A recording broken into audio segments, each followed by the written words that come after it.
6, 5, 4, 3, 2, 1, 0. We have commit and we have liftoff at 2:13. 7.6 million pounds of thrust, and it has cleared the tower. Prepare yourself for a world of consciousness.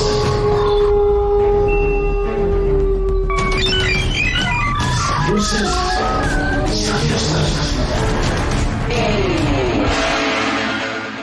Good morning, everyone. Conley here with the Science Nights in the morning. We have Dr. Anirban Bhattacharjee here in the studio, and we also have Dr. Sean Graham all the way from Australia going to be joining us on this conversation today. Looking forward to a good conversation. And today's subject, really talking about Artemis and our 4 astronauts, a 10-day mission. Unbelievable legacy they're going to leave behind. Right? Yes. I was going to say. I'm so freaking excited. I can't. I'm about to jump out of my skin. You can't hide it. So I can't. This kind of is throwback to back when, I didn't experience what my dad got to experience with, exactly. Even like, the first moon landing and everything.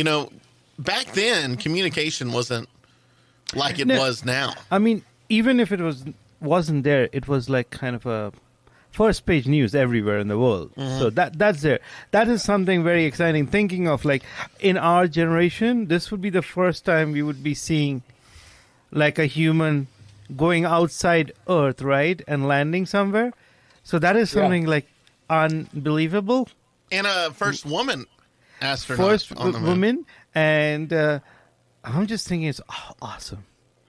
So this is amazing. And for those of you, for our listeners who might have fell asleep under a rock like I did, let me just let you know what's about to happen. Because we all grew up. We're all too young to have ever seen an astronaut on the moon, right? Not all of us missed that. Yes, all of us. Yeah.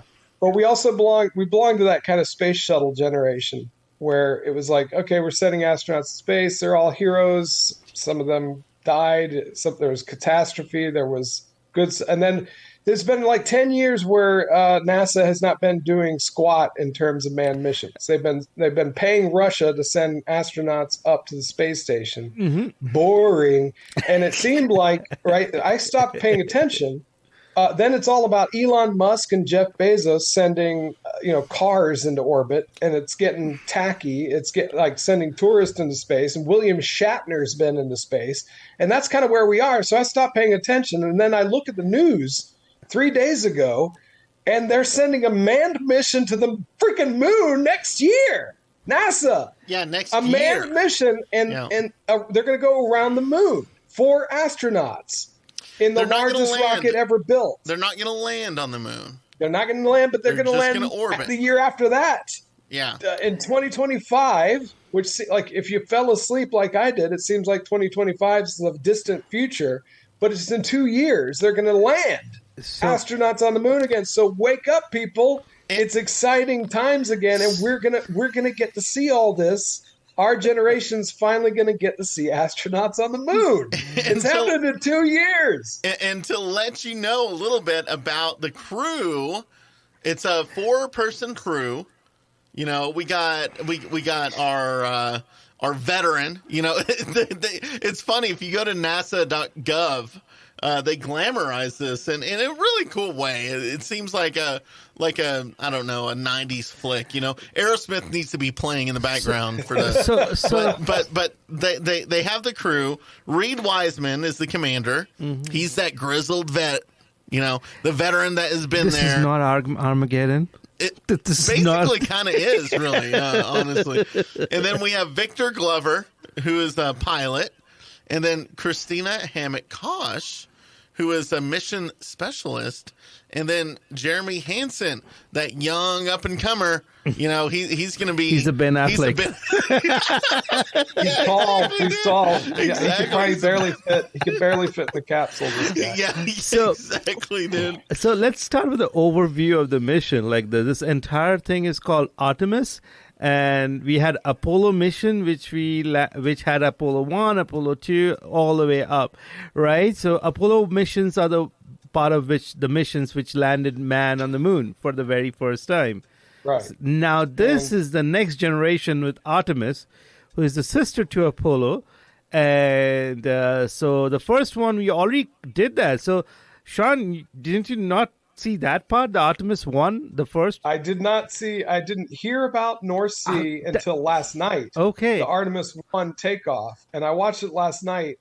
And let me tell you, it was stirring. I won't go any farther than that. It was very stirring and very loud. Yes. And it is already a success. It was like a planned, successfully, we tested, this was an unmanned mission to... for the craft, Orion craft and the SLS stuff, we wanted to make sure that we could go outside the Earth and testing for that. So we sent an unmanned mission.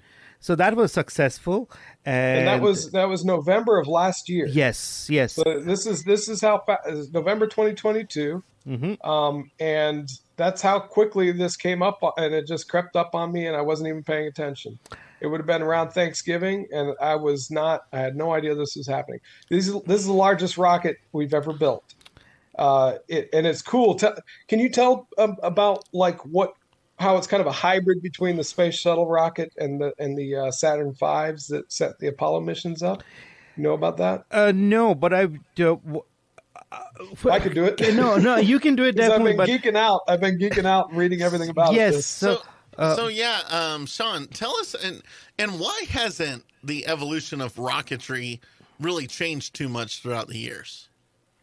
I've always wondered about that, because it seems like, we got PlayStation 5 now,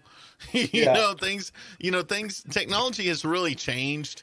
And seems like rocketry I'll bet has really stayed the same. So Anirban could probably tell you about that. So let me just quickly describe how it's really cool for people who are nuts about NASA. I'll just, in simple terms, the Saturn V was the largest rocket of its time. It was a multi-stage booster, so it had 3 sections of fuel.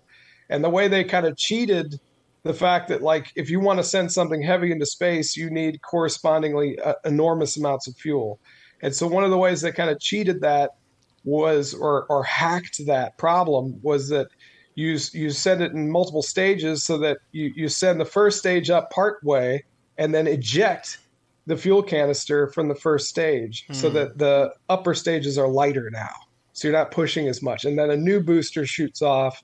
And if you've ever seen these takeoffs, you've seen the little pictures of the lower segment of the spaceship falling down and back towards Earth, and then the new engines igniting. So it was a multi-stage, and it was huge, biggest one we ever built. The space shuttle, the way they did it was they had these multiple boosters, the 2 that you saw on the side of the big tank, right? And those would kind of fling off, and that was a kind of a way to get cheat the same problem. So this Artemis, the SLS rocket, the Space Launch System, I think, SLS. Yeah. It kind of works with a hybrid of the 2. It's like a Saturn V, multi-stage with 2 boosters on the side, plus these engines that were basically the exact same engines from the space shuttle that are sitting at the bottom of the rocket. Those engines were built to be reused multiple times from the space shuttle. So it's like they took all the best things about the rockets from both programs, shoved them together, and now we've got the largest rocket ever built by humans, and it's going to be sending huge payloads up to the moon.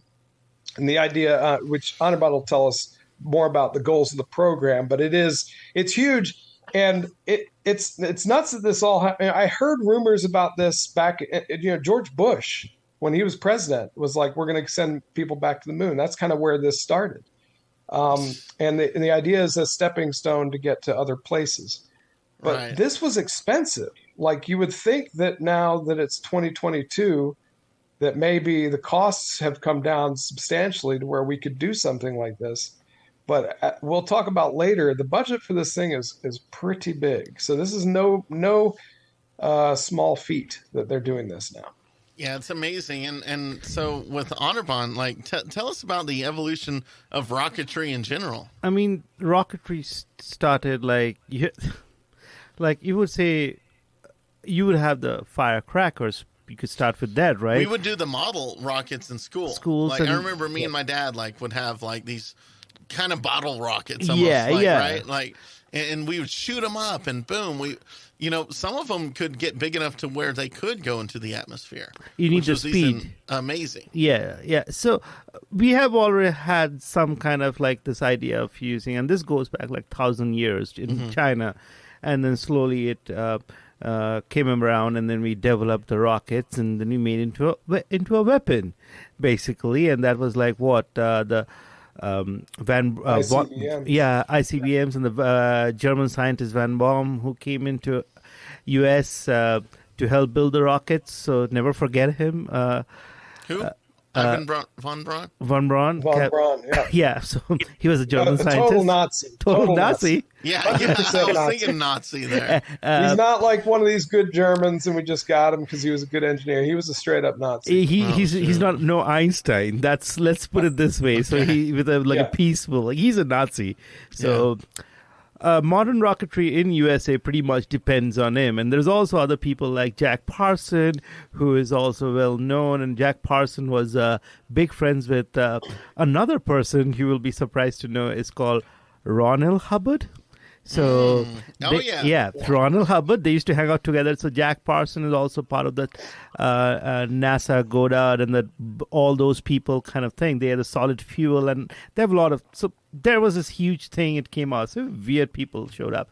So you have that basic idea is to escape Earth's gravitational pull. You need to have the object needs to have 11.2 kilometers per second velocity. Okay. If you can shoot anything up To defeat gravity. to basically defeat Earth's gravitational pull. Right. And so that it is fall back. Right. So, or just circle the Earth. To completely leave Earth's gravitational pull, you need that speed. And you have to provide the speed somehow. So more mass you give, the more the weight of the object increases, more amount of fuel you need to spend and to provide that velocity to escape Earth's pull. So it's kind of like the chicken and egg kind of thing, like how much do you pull, what is the ultimate? So that's what Sean Is that why we have this huge, giant, like, rocket, like, fuel thing, and then when we, like, come back, it's a tiny thing. Yeah. It's exactly that. So first you give that initial huge speed, then it lifts off, and it's like really has a lot of high speed because the gravitational force is much stronger closer to Earth's surface than as it goes away. Wow. So as it starts going away, you don't need that much of velocity. So you burn the fuel up, and then you drop the canister out, and and then you start doing that again. So basic principle has kind of remained the same. And once you leave the Earth's atmosphere, you just need a little amount of velocity because Newton's first law comes into play. Anything that stays in motion will stay in motion. And out there's pretty much just vacuum. So nothing's really going to stop it. And it has a velocity, and it just needs a little bit of push to keep it going. But then when we're in that next realm, if you will, right? Like we're in a different realm. So how has that affected physics for our understanding? Because, like, when we're outside that gravitational pull, we have to play by a completely different set of rules, right? So when we have to slow, basically you have to have the thruster pushing it against, like, burning the fuel, so you provide the braking in a different... Because there is no surface for you to brake, right? Yeah. So you have to provide another fuel burning in the opposite direction way to reduce the velocity. Oh, my goodness. This is so cool. And let's come back to this Artemis mission when Sean was talking about this 4 scientists.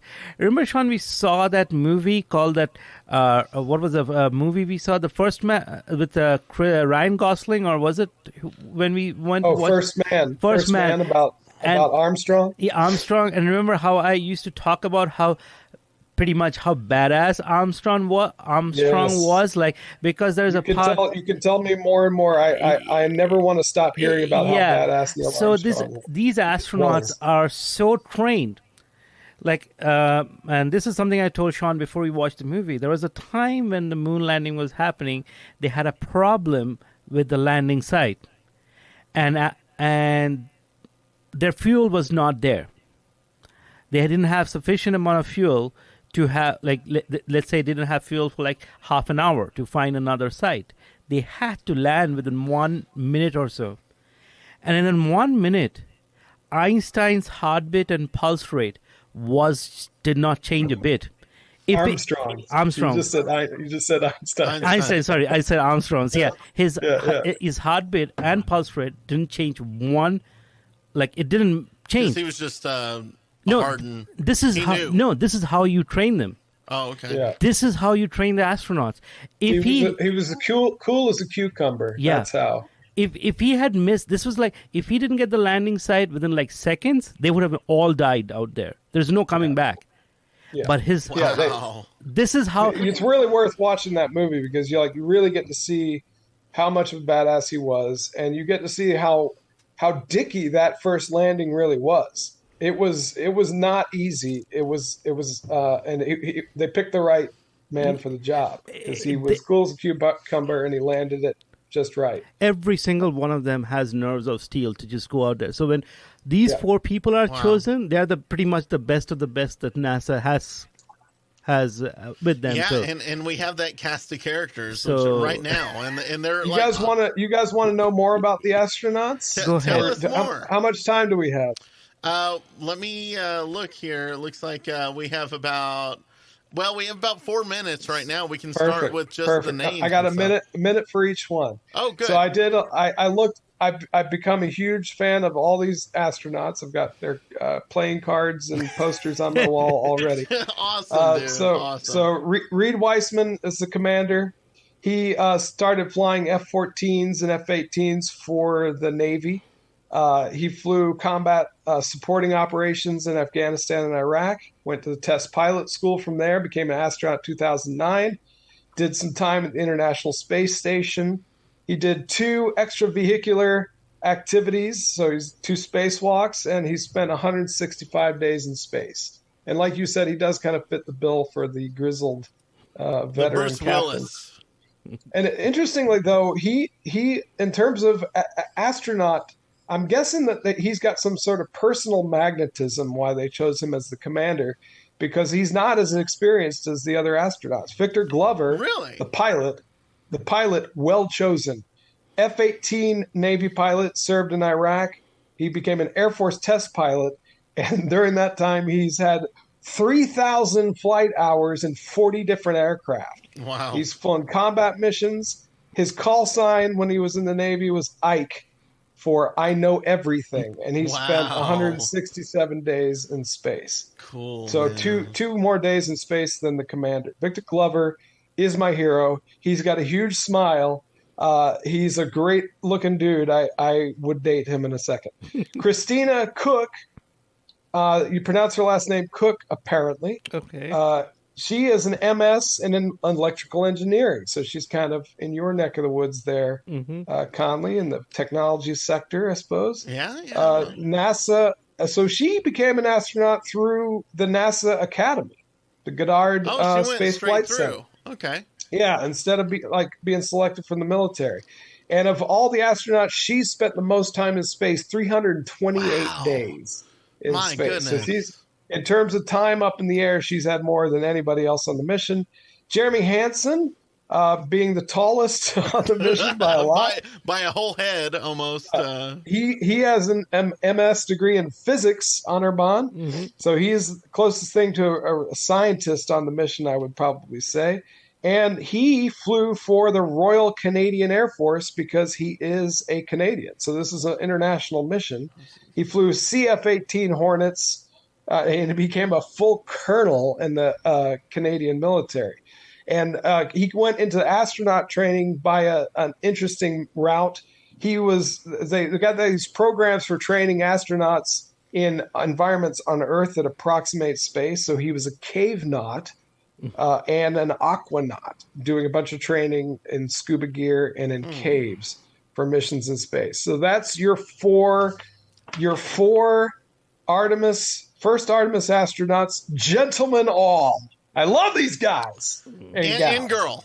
And girl. Yeah. Okay, so awesome, man. We're going to come back after the break. We're going to kind of delve in a little bit deeper into this mission and kind of break open the purpose of what this mission is hoping to achieve. And I'm looking forward to it because, like, looking at all of these, individuals here right now, you see, like, the essence of what discovery is. It's a beautiful thing. So we'll be right back. Science Nights in the Morning. All right, we are back in Science Nights in the Morning. We're talking about the Artemis mission that is coming up. This is history. This is legacy. This is so much more than all of those things combined. And Sean Graham just had a really cool run of, I guess you could say, what would you say? A little information factoid sheet about the astronauts. About the astronauts little that are going up there. biography. Yeah. We had Reed Wiseman, Victor Glover, Christina Hammock Cook, now Cook. that I know how to pronounce it, and Jeremy Hansen, who is like the Ben Affleck, but he has got a little butt chin, cute little butt chin right there. You just want to kind of squeeze it a little bit. And by the way, I just need to tell you, everybody, during the break time, Conley went into basically had a breakdown, pretty much crying because he's a Canadian. Come on, Conley, he's a neighbor. Support him. I am. Yeah. People have told me I funny. am racist against Canadians, but I don't see it. But of course, who could? Okay. Jeremy Hansen is Canadian. He's from Canada, but come on, just come on over. I don't care. I don't care what you say. This one guy, small this step guy for is a Canadian. One he's giant the leap for all-American America. boy. Yeah, He's the all-American boy. You can tell. I don't care if he's Canadian or not. So That's an he's American totally jaw American. if I've ever seen one. That is an American jaw. That's an American butt chin.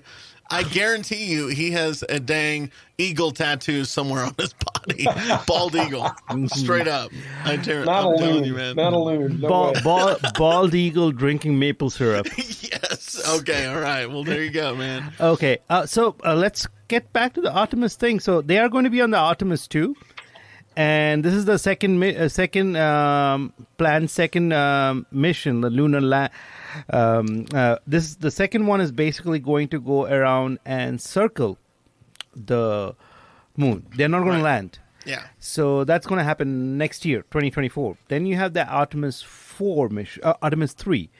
That's the lunar landing. Wow. With manned lunar landing. My goodness. So that's in 2025. So, and then pretty much 2028, you have Artemis 4, which is the second planned lunar landing. Then you have the 2029 Artemis 5, which is basically the third planned lunar landing. What is very interesting about this, while this is happening, and all these missions are going, this is towards building a settlement on Moon. We will be sending. Really? While this is happening, if everything holds to schedule and everything goes on plan, I'm just giving the very broad outview.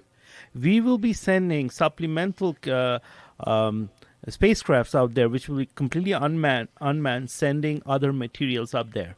So we can 3D print basically facilities before we actually get there and have like a little hotel up there? Well, you need to send the raw materials. That's the problem. Like, you need to get the raw materials out there, right?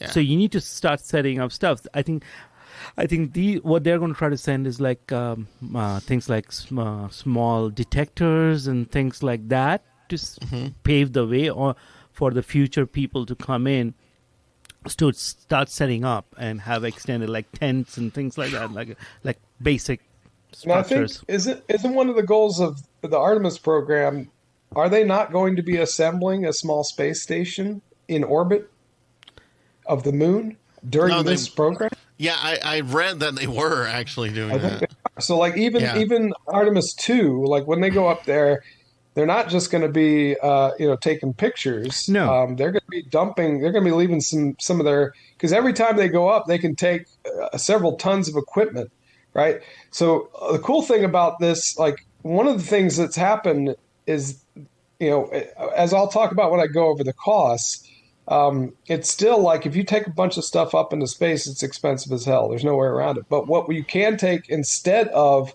like the Apollo mission had to take several tons worth of like semiconductors and vacuum tubes with them to run their computer.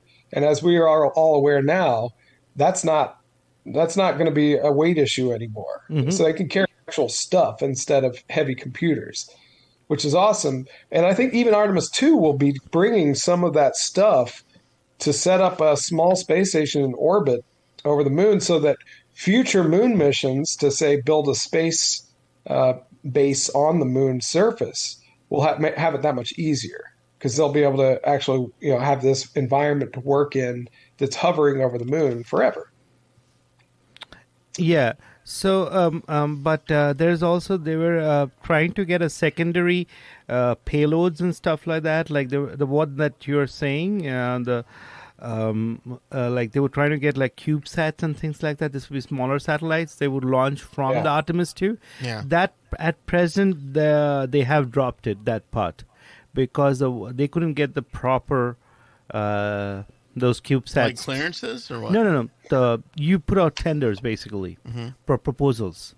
Nothing really fit the Artemis. You could take on Artemis 2. So, but it'd make more sense to like send up all the tools we need in orbit and just let them rotate around the moon, right? Yeah, but and then just like take them when we need them, right? That's what they were saying. They would take the CubeSat. Was a couple of CubeSats would be those smaller ones. They would put it out there. Okay. Yeah. And So it looks like they were going to do something like that. Now it's going to be just kind of a make sure that all the systems work. Before you start sending landers and things. That makes sense. And But that's the same thing they did with Apollo. And the first moon flyby for Apollo, until they landed, it was the biggest deal ever, right? Right. The three astronauts who did the first flyby were Time Magazine Men of the Year. It was like Lovell, Borman, and somebody else who you can't remember the guy's name because they were eclipsed by the Apollo 11. Right. But the first flyby was a big deal, and I'm gonna be very excited.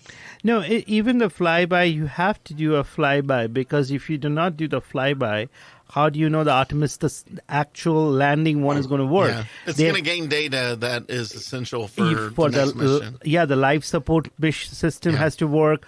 I mean, you cannot really do it if you don't really send them there. And before landing it, they will check that.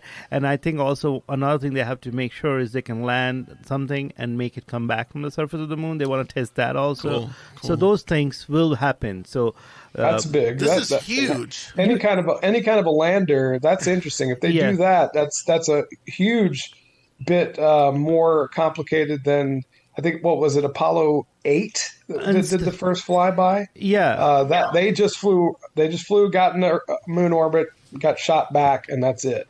If they're doing those kind of interesting things, and that makes this a way more complicated. Yeah, hopefully they will be. Yeah, hopefully they'll be able to do that. And another thing that we need to put this in perspective.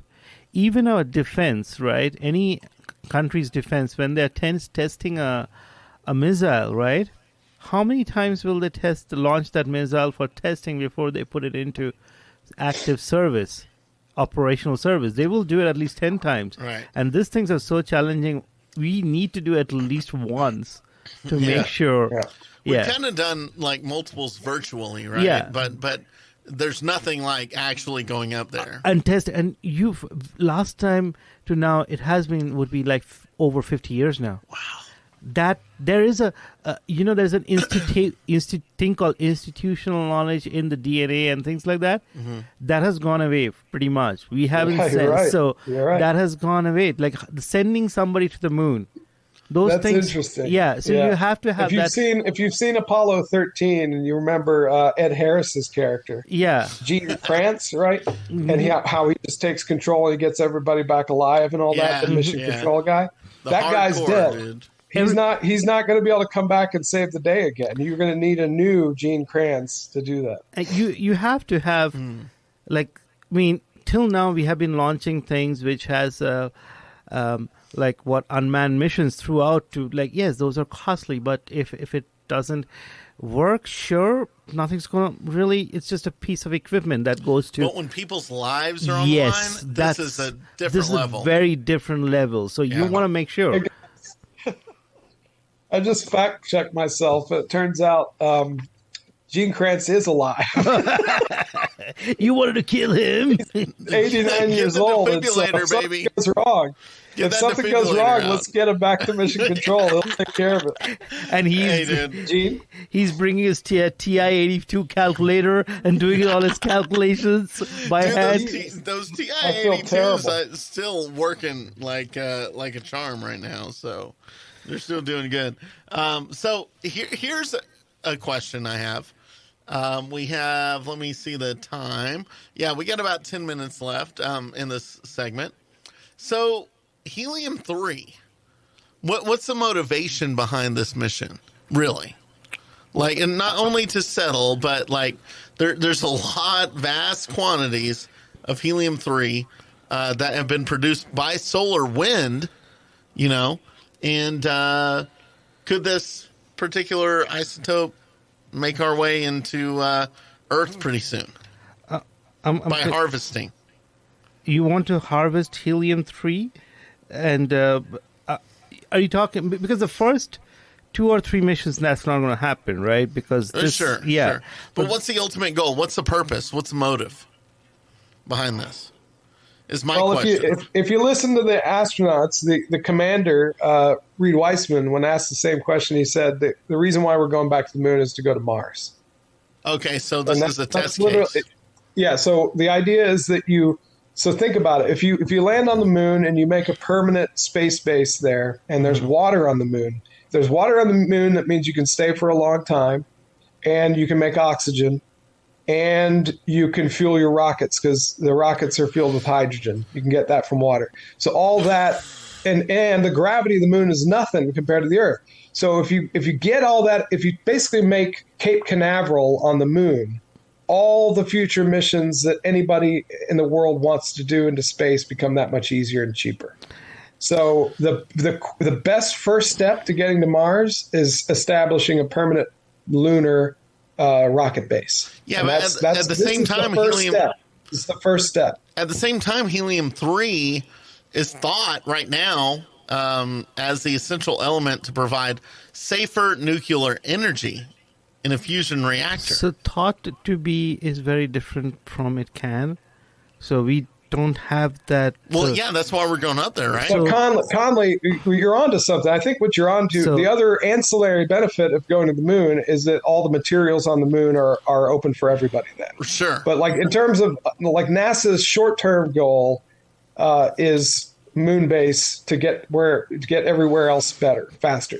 Mm-hmm. But a great side benefit, which will probably become available to all the private sector rockets that will then use all of these same bases and all the space station that's around the moon, they'll use it too, will be that, the moon's just littered with titanium. The moon's just littered with rare earth minerals. All these different valuable It's littered things, it's probably got gold nuggets just sitting there on the surface. Hanging out. It is, and I love it. Like from an environmentalist perspective, hell yeah. Mine all you want on the moon and leave the freaking Earth alone. Do whatever you want. No one's ever going to see it. You can put the biggest hole you can imagine, put the biggest strip mine on the moon, and nobody on the Earth will ever even know. And there's no life on the moon, so go your hardest. Make it a big scrap heap for all I care. It's a good idea. It's still not going to be the cheapest thing in the world, but once you get the landers up there, you could take off with tons of material and just set it on a easy trajectory back to Earth and then go collect it, with a ship. Is that really great. who we are as a species? We're just isn't that obvious? Honestly, isn't that obvious? That's sad. Every time. What, you think we should conserve the moon? And I've been spending 4 years trying to convince you to conserve rainforests on Earth, and you were like, oh, they're all doomed. And now we're talking about strip mines on the moon, and you become a conservationist? Come on. I do become a conservationist. Let me put it this way. I love the moon. Every time has been a human or side of species, like you talk about Neanderthals, what was the other word? Dinovians? Yeah, How do you pronounce it? Dinovians. So us, whatever you think, moment we have encountered the other side, we have eliminated them and taken the resources that they were hogging. We thought they were hogging. So and in this case, there are no moonlings. Moonlings to take, and it is the chances of something surviving on moon is much rarer. Like a microbe surviving on Mars. Microbe on Mars is a much higher possibility than something on moon, which is really pretty much dead. Well, that's not why he wants to save it. He could care less if there's a microbe or an entire rainforest. He just doesn't want the moon to look bad when he looks up in the night sky. Exactly. Well, I don't want to he doesn't want to think about the song in the he doesn't moon. want to he doesn't want to think about soda cans littering the moon, which is so inconsistent. So because again, you're like the first person to say that rainforest, who cares? And yet, so I take it more of an Edward Abbey approach. Like, if there is a trash dump, I will freely dump the trash there, right? But at the same time, if there's a haven, then I want to preserve it, right? And the moon does a lot for our Earth. Like what? Like what? Like the tide? the gives us light? Yeah. Mining's not going to affect the tides. Mining's not going to affect the tide in that regard. There's nothing. And it'll foot the bill. Here's the thing. It'll foot the bill for all the other beautiful things that are going to come from this, from humanity becoming a spacefaring civilization. Moon is the first step, and Moon can hopefully pay the bills for all the future exploration. If all of these private companies can make a fortune getting raw materials from the moon, using those raw materials to build stuff on the moon and then send it into outer space, then all of this becomes cost effective, and we're suddenly, it's freaking Buck Rogers.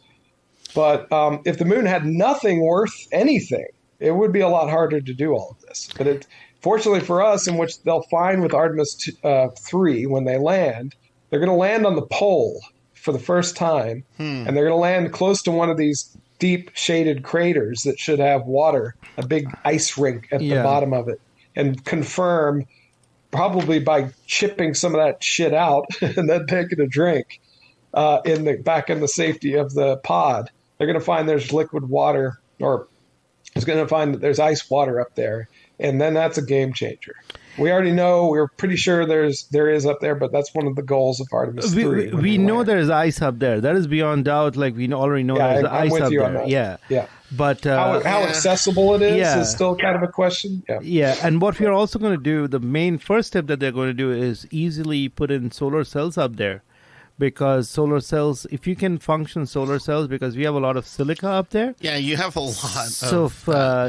Silica is just that silicon thing that for glass, basically. And you can make graphene out of that, and so many different 3D printed materials. So that's why I was thinking, we could 3D print our own kind of civilization before it's a civilization up there, which is cool. That's the first thing they're going to have to put up there is a big 3D printer, because they're going to need all those tools and everything. They're already talking about that. The first thing is going to be them placing the first generation of the solar cells to get those 3D printers starting to work. And solar power is abundant pretty much. Moon is you want to land on the side of the moon that is always exposed to the sun, so you'll always get the suns all the time except for the full moon time, new moon. So, new moon, if you want to get there, because the new moon side, that side will face our Earth. So, you want to get that, and then you have the solar power, and you can be able to manufacture stuff. So, I think we are heading towards a break. So when we will come back, we'll talk more about the goals of Artemis mission, and we'll talk more about Artemis 2 and Artemis 3. So, see you after the break. All right, everybody, we are back. We've been talking about the Artemis missions and the moon and how it has really affected our whole paradigm as far as living on Earth. We're working towards building a civilization on the moon so we can kind of catapult to Mars and just play this whole game of existence, if you will. And I do have a question for the Knights right now, because a lot of people, including me, I've always said, when I die, when I pass, I want to be launched into space. But the difference is, I want to be launched with a slingshot, okay? Just give me a big, giant slingshot, and then whoop, And you know what? If it doesn't go into space, that's okay. Just let me, get eaten by a bear or a coyote or a javelina. I don't want you to fall on my head and kill me, Conley. No. That would be even better. No, it wouldn't be better. But what I'm saying is, like, we have all these dreams, right? Like, we have these dreams of what the moon is and what Mars is. And so I guess it's maybe human nature to do everything we can to maximize the opportunity from these resources we have. And for me, in some aspects, it goes against spiritual nature, but goes for physical nature. And that's the dichotomy that I'm trying to figure out right now. Is this good? Is this a good thing? Is making civilizations on Mars a good thing? I'm having these questions. I think a lot of people are too. Well, think about you brought up dreams. I want to insert something here that I was thinking about. Okay. The age of these astronauts, 47, 46, 44, around that ballpark. Wow. They're all my age or a little older, so just a little bit older than you guys. And if you think about that, think about when you were a teenager, when you were a kid, and you watched the space shuttle, and you thought, "Wow, I would love to be an astronaut." But then the NASA program kind of disintegrated, and everybody it's like I said, I woke up and all of a sudden they're doing this. And if I had kept my eye on the ball, right?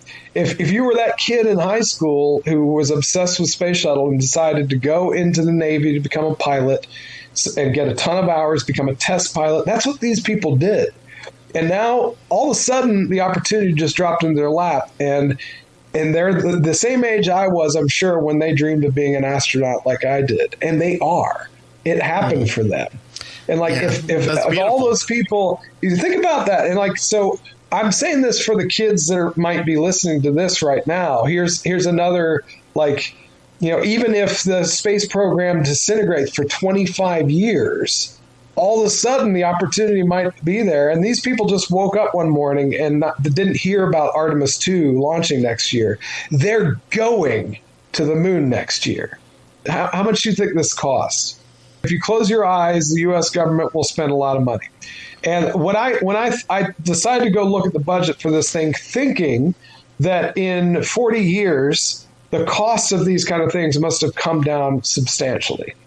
And I was kind of right and also pretty wrong. So let's look at some expensive projects. Can I give you a number? And I haven't looked up the number, I swear. Oh, yeah. Give me your guess. Give me your guess. $2.5 billion at least. That's a UFC contract. You're way off. You're way off. Yeah. I'm thinking 12 or 13 billion. Yeah. Okay. And of course, to put this in perspective, I've got some big ticket dollar items in the former, in our former NASA program and former science related programs, U.S. government. So the Manhattan Project to build the first atomic weapon cost, adjusted for inflation, cost $30 billion, which isn't a lot. Doesn't seem like it, but at the time that was 13% of the U.S. GDP. Okay. Wow. Apollo cost $25.8 billion. Oh my God. And that's adjusted for inflation. That's $257 billion. Only 2.5% of GDP. To put that in perspective, the F-35 program to build the Lightning II, the F-35, cost $412 billion. So that's twice as much as Apollo. Good Lord. And a significant. Now Artemis, $93 billion. Remember, Apollo adjusted for inflation was $257. So it's like a third of the Apollo program. You would have thought it'd be like one 100th or 1/10 of what it cost to send people to the moon 40 years ago. But no, it's a third, only a third. It's not that much of a bargain. And it's for GDP, it's like 1/6 the cost of Apollo. So it was 0.4% of U.S. GDP, which is almost a whole percent, which is a lot. It's a lot. The current GDP is like what is it? It's in the trillions. It's So like $4 or $5 trillion at the moment. I it's think, like right? 7. It's way up Okay. there. But so you get the idea. It's interesting. It is cheaper, but not by a lot. That's after the coupon code. So I'll bet where the most of the savings came in again is software. Yeah, Like exactly. that's Very where good. they saved all the money. But Yeah. you can't get around building the world's largest rocket and putting all that fuel in it and all that weight. That's still very expensive, and it shows. It is because exponential. still costs a ton. Like the rocket cost and things like that. Like I forgot to mention when you're talking, this is like, it doesn't increase linearly. It increases exponentially. The cost, the fuel the amount of fuel that you need to put in as you increase the weight. And they are actually going to land in places where in the kind of like the shadowy parts so that the ice is there and not melted by the sunlight. So they Okay. want to land there. So they want to collect water from there and make sure it works because you can break down water. And water is also very helpful because if you're going to use shielding from the solar radiation, you can use water.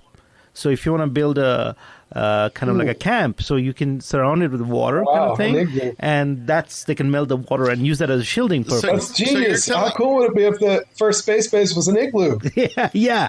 Yeah, but you're telling us like we're funding Igloos. like no habitats. So that's a eventual goal is to build a habitat out there. Okay. I'm all for they're looking at lava tubes as a habitat. So- I think that's the best idea. But if you have to go get the moon to and become a cave dweller. But, Yeah. but what's more important, like having a 3D printer up there to build the habitat? for the 3D printer to work, you need to set up the conditions for it to work, right? Right. So once you get one of those habitats and everything working function, then you get the 3D printer, then you get everything started to work and have the raw materials ready. So first we need to make sure things are ready and working. And then the next generation that you're going to send, then you can have the 3D printer up there and get it working. Gotcha. So Gotcha. that's the point. So that's one thing. And as you talked about helium-3, because they think helium-3 can be used for fusion. Yeah. So they want to bring some of it back to make sure they want to test that. And mostly they're going to start looking for where the best deposits for the raw material is that you want to do so badly with your 3D printer. They want to look for that raw material. That's the mission for this Artemis, like 2, 3, 4. They want to go search looking where you have the maximum amount of silica. They want to look where they have the titanium oxide. They will all have to look and get that. And you know what? All of this takes a lot of very educated people in government, and we don't have that right now. This is across the board, Democrat and Republican. They're not very educated. They're obviously, they're proving that day by day, and we're going to have to we need to evolve ideas. Some are a little bit more educated than the others, but I'm pretty sure NASA's got some pretty well yeah, educated. but this is NASA. Politicians, though? You have to understand the first person who built the NASA and guided the Apollo program, and the person James Webb, he's a career politician. He's not a scientist. Interesting. You need a person. There's such thing as good bureaucrats. There are such things. You need a person who understands why this mission can actually help the United States plus the greater human being, the other nations in general, because this is like another step for humanity. Like if it really is, human beings from the core of the civilization, like when we started we have moved out. Right. We never stayed at one place. That is Keep going. This is our fundamental nature. Like if you we are curious, we move out, we explore. Right now we are stuck on Earth. Yes, there are places like the deep sea that we want to explore and things like that. But we want to explore other places too. Going to moon is the first step, and setting up a habitat would be what next step for us to that exploration. That I am so stoked up. I have, like on the show, I have always said we need to build a habitat on moon. I have never wanted to go to Mars. I want to go to moon. 6 days away, easy to fix. Boom, there you go. Yeah, there's lots of benefits. Yeah. The moon is going to be the 51st state. Yeah, and you know what's so cool is I always admire our past filmmakers like Stanley Kubrick when he made 2001: A Space Odyssey. The bureaucrats and the government, quote unquote, were really highly educated, and they just sat down around a table in that movie And I don't know if you caught this, but I mean, they were having high level conversations, and it was a beautiful, beautiful thing to watch. It's a great inspiration to kind of take from, and hopefully we can get out of whatever we're in right now, like, because it's time to evolve ideas. So you need good bureaucrats along with us to guide it along. So that's where the good bureaucracy comes into play. And this is a part of it. This is everything comes well, to the bureaucrats, it's not about power. It's about progress. Yes, that's right. And that's where yes. we have the power as individuals to kind of shine a light on power versus progress. And when people say, let me put it this way, when people say this is not going to be economically beneficial, how do you know? How do you know it's not going to be? Greatly beneficial. I think this will in a more direct way than the Apollo programs. This will be economically a huge stimulator. Mm-hmm. Great. Well, there you go. Another episode of Science Nights in the Morning. We'll see you next week. Thank you so much for tuning in, and have a great weekend.